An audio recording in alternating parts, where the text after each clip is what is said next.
बहुत दिन पहले की बात है। एक छोटा सा नगर था, पर उसमें रहने वाले लोग बड़े दिल वाले थे। ऐसे न्यारे नगर में चार मित्र रहते थे। वे छोटी उम्र के थे, पर चारों में बड़ा मेल था। उनमें एक राजकुमार, दूसरा राजा के मंत्री का पुत्र, तीसरा साहूकार का लड़का और चौथा एक किसान का बेटा था। चारों साथ साथ खाते पीते और खेलते घूमते थे। एक दिन किसान ने अपने पुत्र से कहा, देखो बेटा, तुम्हारे तीनों साथी धनवान हैं और हम गरीब हैं। भला धरती और आसमान का क्या मेल। लड़का बोला, नहीं पिताजी, मैं उनका साथ नहीं छोड़ सकता। बेशक यह घर छोड़ सकता हूँ। बाप यह सुनकर आग बबूला हो गया और लड़के को तुरंत घर छोड़ चले जाने को कहा।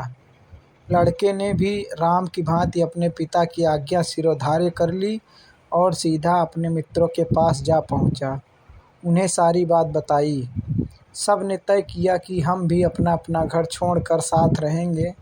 इसके बाद सब ने अपने घर और गांव से विदा ले ली और वन की ओर चल पड़े। धीरे धीरे सूरज पश्चिम के समुंदर में डूबता गया और धरती पर अंधेरा छाने लगा। चारों वन से गुजर रहे थे। काली रात थी। वन में तरह तरह की आवाज़ें सुनकर सब डरने लगे। उनके पेट में भूख के मारे चूहे दौड़ रहे थे। किसान के पुत्र ने देखा, एक पेड़ के नीचे बहुत से जुगनू चमक रहे हैं। वह अपने साथियों को वहां ले गया और उन्हें पेड़ के नीचे सोने के लिए कहा।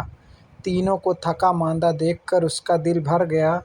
बोला, तुम लोगों ने मेरी खातिर नाहक यह मुसीबत मोल ली।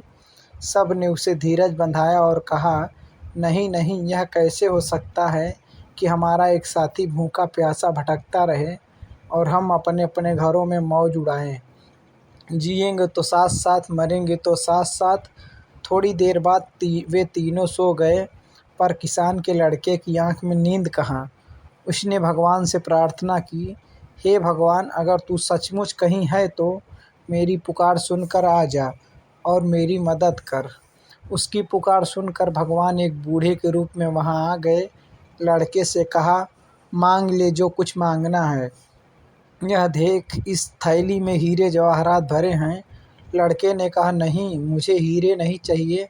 मेरे मित्र भूखे हैं, उन्हें कुछ खाने को दे दो। भगवान ने कहा, मैं तुम्हें भेद की एक बात बताता हूँ। वह जो सामने पेड़ है ना आम का, उस पर 4 आम लगे हैं। एक पूरा पका हुआ, दूसरा उससे कुछ कम पका हुआ, तीसरा उससे कम पका हुआ और चौथा कच्चा। इसमें भेद की कौन सी बात? लड़के ने पूछा। भगवान ने कहा, ये चारों आम तुम लोग खाओ। तुम में से जो पहला आम खाएगा वह राजा बन जाएगा, दूसरा आम खाने वाला राजा का मंत्री बन जाएगा, जो तीसरा आम खाएगा उसके मुंह से हीरे निकलेंगे और चौथा आम खाने वाले को उम्र कैद की सज़ा भोगनी पड़ेगी। इतना कहकर बूढ़ा आँख से ओझल हो गया। तड़के जब सब उठे तो किसान के पुत्र ने कहा, सब मुंह धो लो। फिर उसने कच्चा आम अपने लिए रख लिया और बाकी आम उनको खाने के लिए दे दिए। सब ने आम खा लिए। पेट को कुछ आराम पहुंचा तो सब वहां से चल पड़े। रास्ते में एक कुआं दिखाई दिया। काफ़ी देर तक चलते रहने से सबको फिर से भूख प्यास लग गई, इसलिए वे पानी पीने लगे। राजकुमार ने मुंह धोने के इरादे से पानी पिया और फिर थूक दिया तो उसके मुंह से 3 हीरे निकल आए। उसे हीरे की परख थी। उसने चुपचाप हीरे अपनी जेब में रख लिए।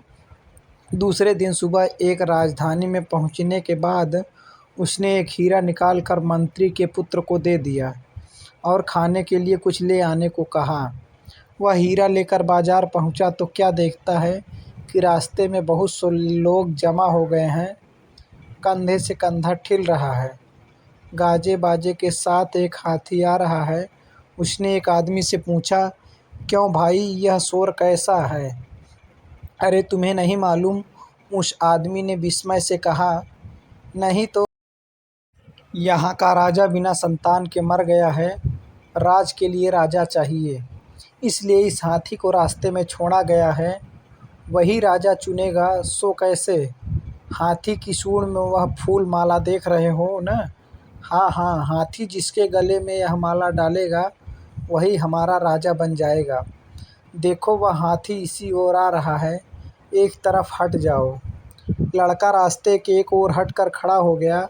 हाथी ने उसके पास आकर अचानक उसी के गले में माला डाल दी।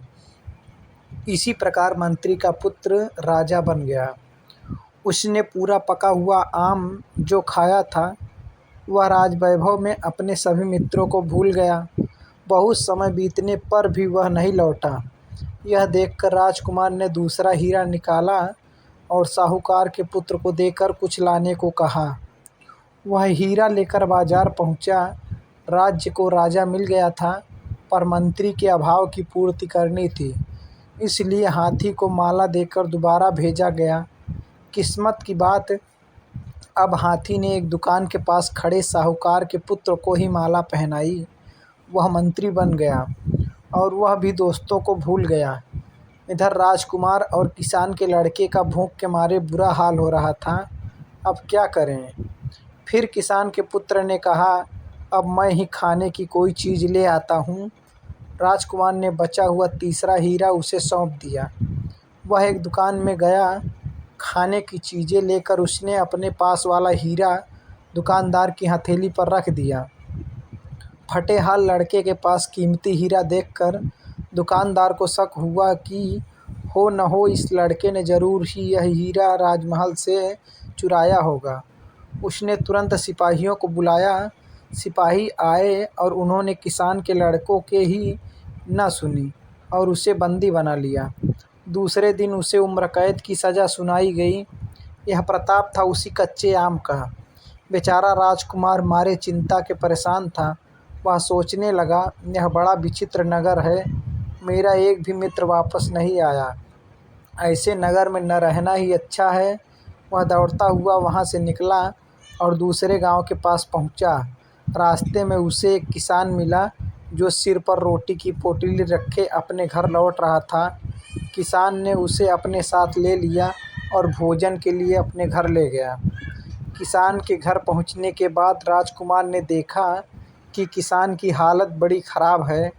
किसान ने उसका बहुत आदर सत्कार किया और कहा, मैं गांव का मुखिया था, रोज़ 3 करोड़ लोगों को दान देता था, पर अब कौड़ी कौड़ी के लिए मोहताज हूँ। राजकुमार बड़ा भूखा था। उसने जो रूखी सूखी रोटी मिली वह खा ली। दूसरे दिन सुबह उठने के बाद जब उसने मुँह धोया तो फिर मुँह से 3 हीरे निकले। वे हीरे उसने किसान को दे दिए। किसान फिर धनवान बन गया और उसने 3 करोड़ का दान फिर से आरंभ कर दिया। राजकुमार वहीं रहने लगा और किसान भी उससे पुत्रवत प्रेम करने लगा। किसान के खेत में काम करने वाली एक औरत से यह सुख नहीं देखा गया। उसने एक वेश्या को सारी बात सुनाकर कहा, उस लड़के को भगा कर ले आओ तो तुम्हें इतना धन मिलेगा कि ज़िंदगी भर चैन की बंसी बजाती रहोगी। अब वेश्या ने एक किसान औरत का रूप धर लिया और किसान के घर जाकर कहा, मैं इसकी माँ हूँ। यह दुलारा मेरी आँखों का तारा है। मैं इसके बिना कैसे जी सकूँगी। इसे मेरे साथ भेज दो। किसान को उसकी बात जच गई। राजकुमार भी भुलावे में आकर उसके पीछे पीछे चल दिया। घर आने पर वेश्या ने राजकुमार को खूब शराब पिलाई। उसने सोचा लड़का उल्टी करेगा तो बहुत से हीरे एक साथ निकल आएंगे। उसकी इच्छा के अनुसार लड़के को उल्टी हो गई, लेकिन हीरा एक भी नहीं निकला। क्रोधित होकर उसने राजकुमार को बहुत पीटा और उसे किसान के मकान के पीछे एक गड्ढे में डाल दिया। राजकुमार बेहोश हो गया था। होश में आने पर उसने सोचा अब किसान के घर जाना ठीक नहीं होगा, इसलिए उसने बदन पर राख मल ली और सन्यासी बनकर वहाँ से चल दिया।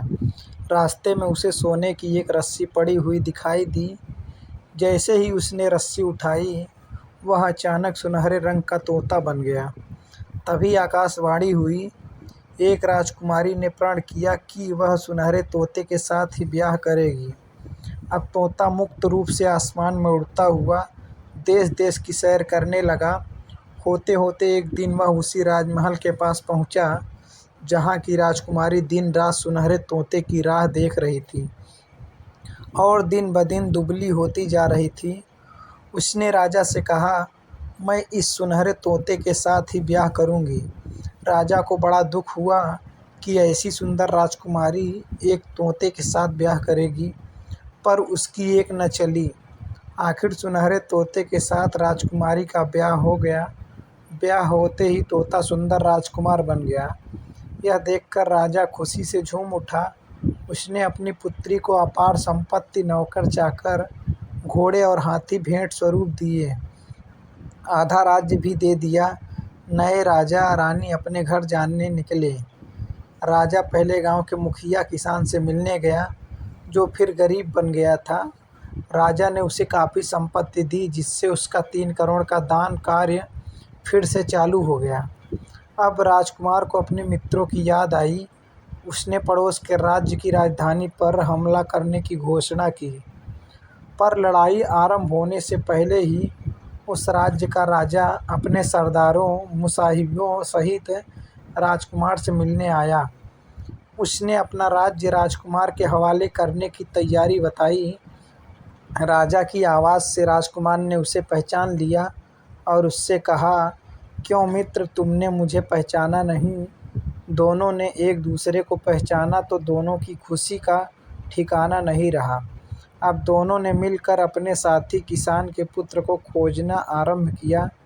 जब सब कैदियों को रिहा किया गया तो उनमें किसान का लड़का भी मिल गया।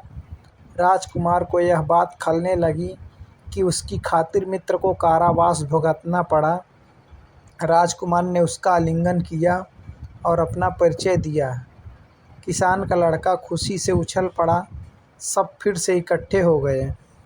इसके बाद सबने अपनी अपनी संपत्ति एकत्र की और उसके 4 बराबर हिस्से किए। सबको एक एक हिस्सा दे दिया गया।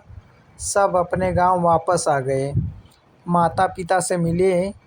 गांव भर में खुशी की लहर दौड़ गई। सबके दिन सुख से बीतने लगे।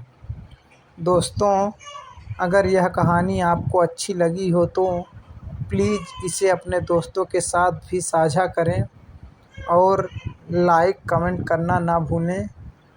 धन्यवाद।